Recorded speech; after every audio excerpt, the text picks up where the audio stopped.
Their eyes, dark as the deadest night, their smiles, grinning with glee at the thought of battle, their bodies, goopy, their desires, naught but violence. This is the essence of a Blobulonian. Grim, cruel soldiers that blob steadily forward in their quest to relive the days of their glorious empire, and destroy Gungeoneers with their mere touch. Today it is my goal to explain the scale and history of this viscous species, and the atrocities they have committed. I'll begin with the most apparent thing about these creatures, their biology. Obviously deriving from the sci-fi and fantasy trope of slimes, they're all variations on the typical blobby, smiley slime lords with stupid little faces and no other obvious organs, although several sources reference them having hearts, though this may just be poetic.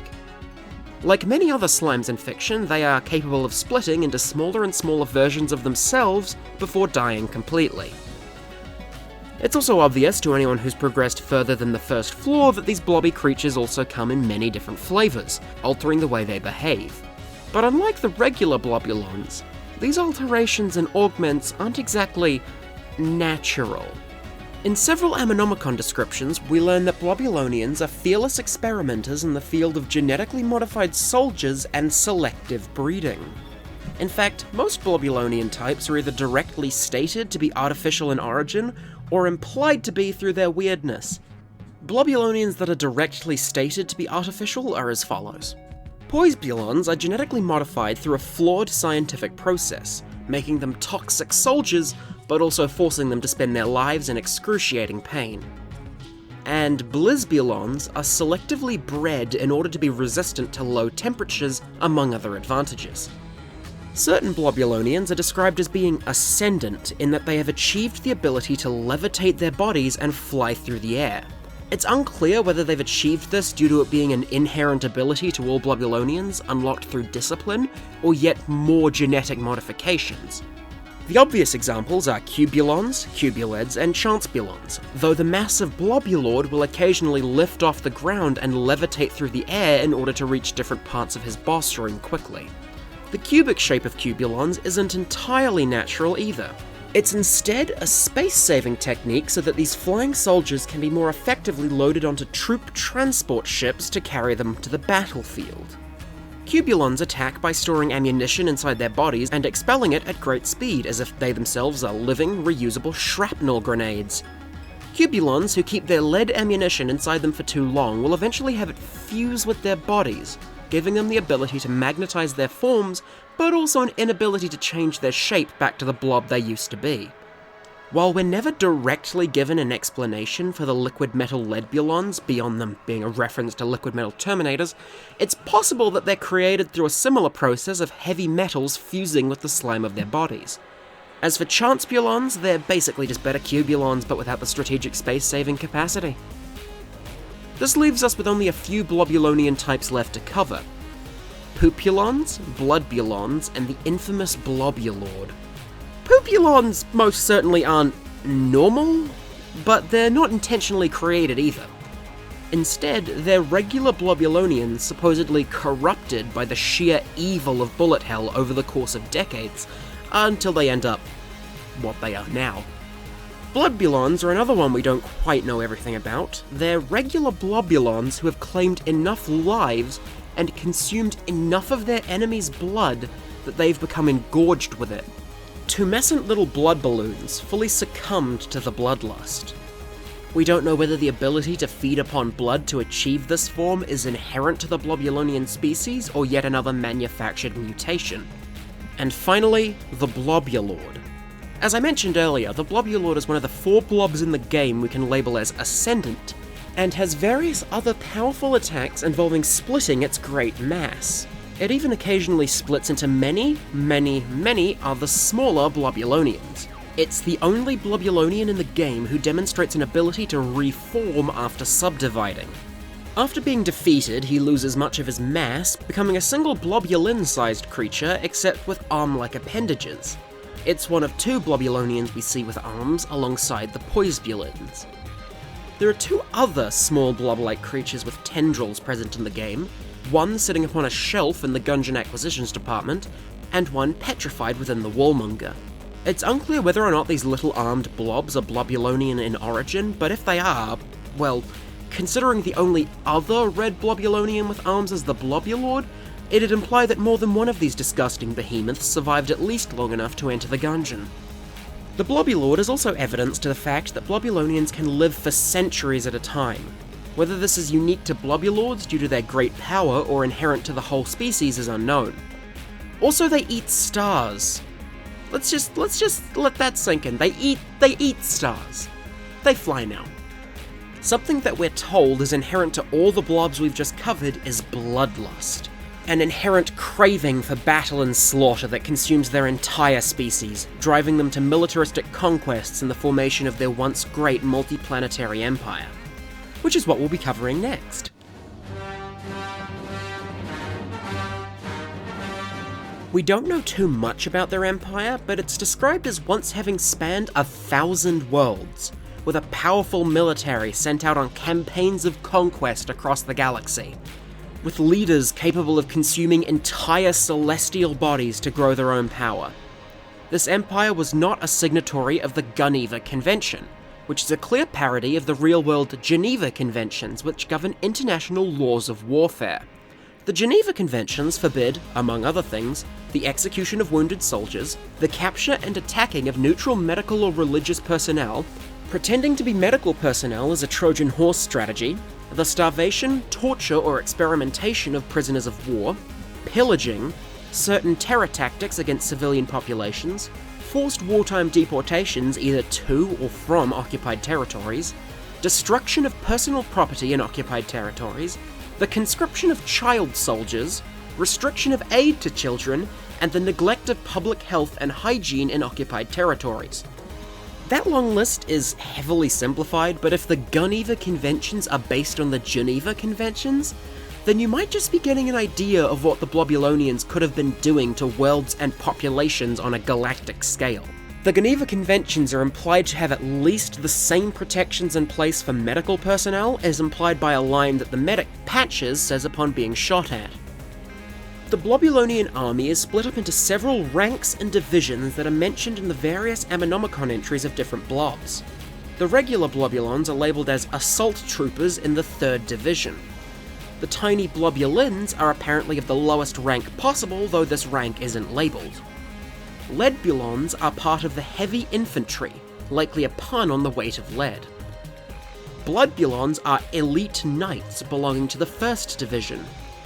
Chancebulons are apparently members of the Blobulonian army's Imperial Shock Troops, in a special Berserker subclass, whatever that means. And finally, the Blobulord is a 4-star ranked general in the army. As I'd like to state yet again, he has attained this rank by literally consuming 4 stars, which is apparently how all Blobulonian generals are ranked. A strong, militaristic empire set to consume the galaxy in its bloodlust. But fortunately, it wasn't to be.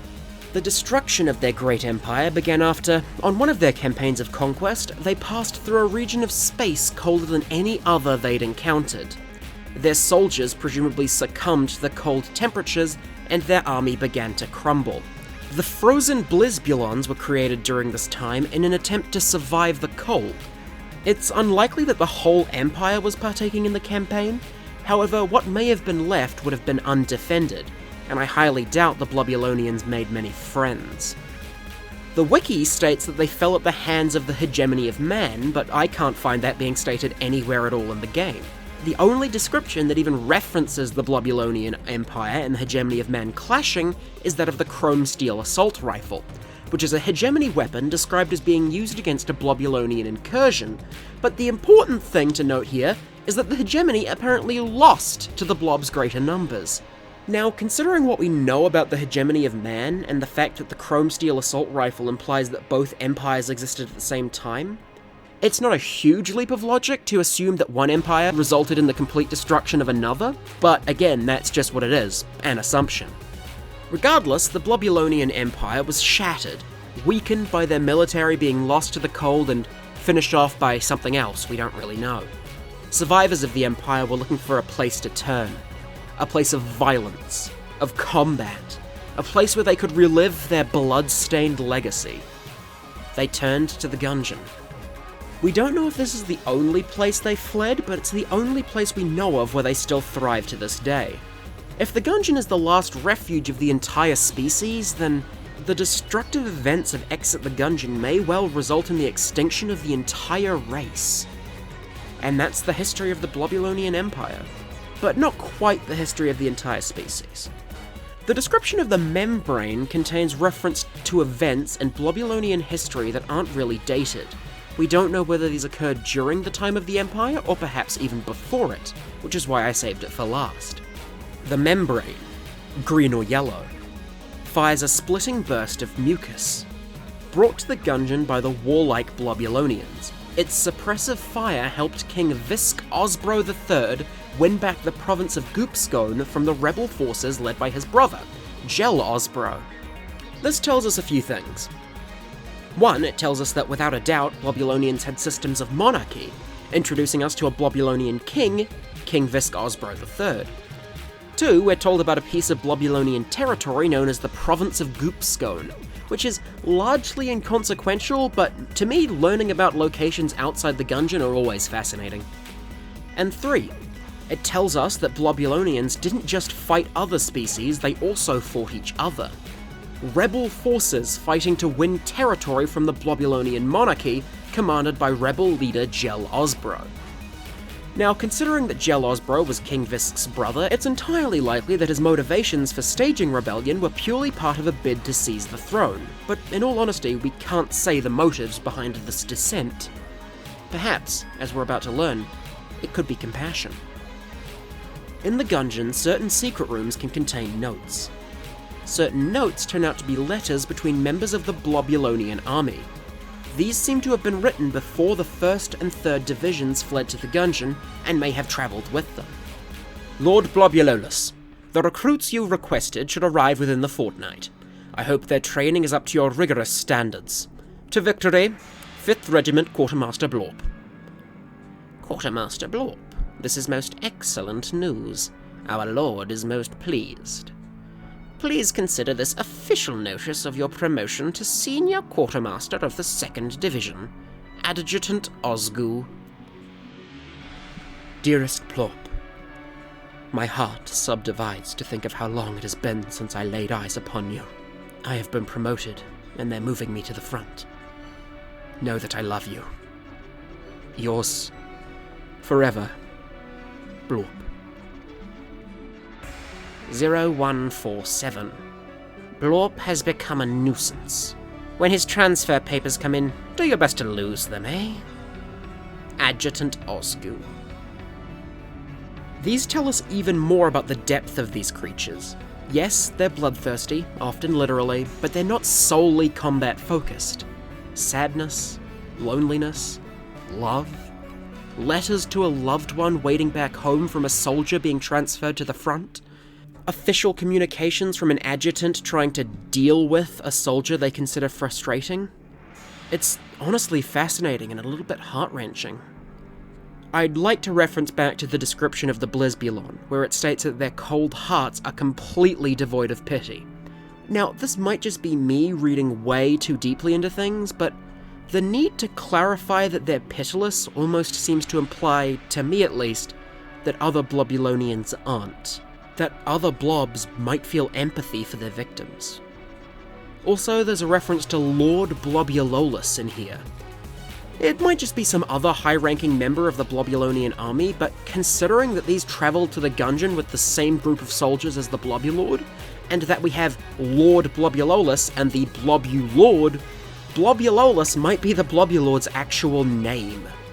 Finally, there's some misinformation I'd like to go over with you. Professor Gupton apparently migrated to the Gungeon following the Blobulonian survivors in an attempt to study their martial strategies as part of his Gooper research. This drawing and the physical Ammonomicon entry for the Poisbulon shows a giant, Blobulord-sized Poisbulon I've personally dubbed the Poisbulord for convenience. Is the Poisbulord a real thing, or just silly doodles? I don't know. The following page shows this drawing of a Blobulon transforming into a mountain cube. Now, before this drawing came up, there was no connection whatsoever between Blobulons and mountain cubes, but if mountain cubes are in reality part of the Blobulonian family, that would make a lot of sense. Why are mountain cubes in the Gungeon? If they're Blobulonian in origin, it makes sense that they would have arrived with the rest of the survivors. Also, you may not be aware, but mountain cubes are in reference to the game that Dodgerel made before Enter the Gungeon, Fork Parker's Holiday Profit Hike. I made a whole video on that, but in it, we get to see mountain cubes wearing woolen sweaters levitating up and down. Remember how it's a trait of certain Blobulonians that they can achieve ascendancy? And where else have we seen flying cubes? But I digress, that's just it's just a game theory joke waiting to happen. Anyways, I've got to go unscrew the panels on all the station vending machines, cut the wire that stops the red light blinking, and cover my tracks in order to make the janitor rage quit, before dying to the head of security because he didn't like me going around in a honk mech. See ya!